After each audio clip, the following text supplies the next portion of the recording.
Hi there, I'm Rachel Gable. I'm the assistant editor of the Fence Post magazine, and this is your Fair Cattle Markets update for April 28th. Secretary Vilsack, the USDA Ag Secretary, was put to task in an interview by the North American agriculture journalists.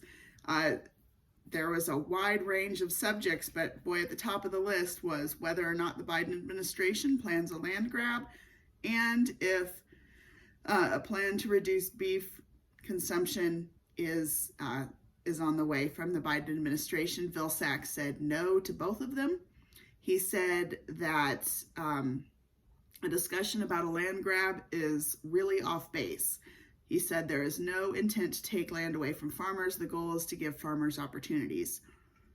I don't know what opportunities those are, but hopefully we'll get some more information soon. He was also asked about the beef consumption, and he said that there's no effort to limit intake of beef coming out of the White House or the USDA. And he said that that rumor seems to have started with the release of a University of Michigan study that said cutting the intake of all animal-based food by half and replacing it with equivalent quantities of plant-based food would decrease greenhouse gas emissions by 35%. That's the study that I mentioned in an earlier report, maybe 2 reports ago, that's where that Facebook meme came from about the 4 pounds of beef a year or whatever it was. So that came out of that University of Michigan study. It's kind of interesting. Some of those experts are available for comment, and experts. He did say there is no policy paper in the Biden administration that would suggest that people eat less meat. Robert Bonney, he was tapped in January of 21 to be the senior climate advisor for the Biden administration. He said he has been nominated to become the Agriculture Undersecretary for Food Production and Conservation. And he has been tasked with how to use the FPAC mission area to improve income for farmers as well as to fight climate change.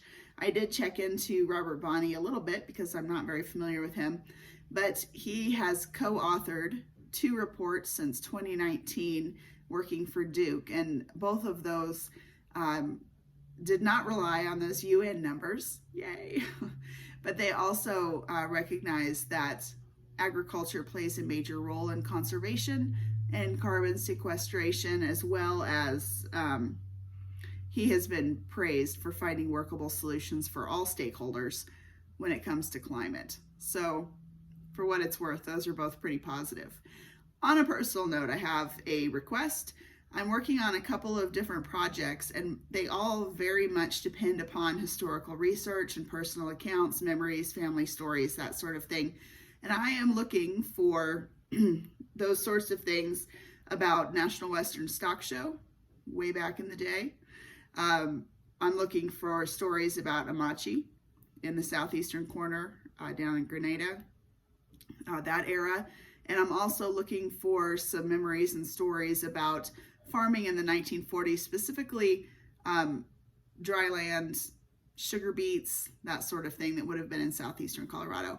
If you have some stories like that, I am all ears.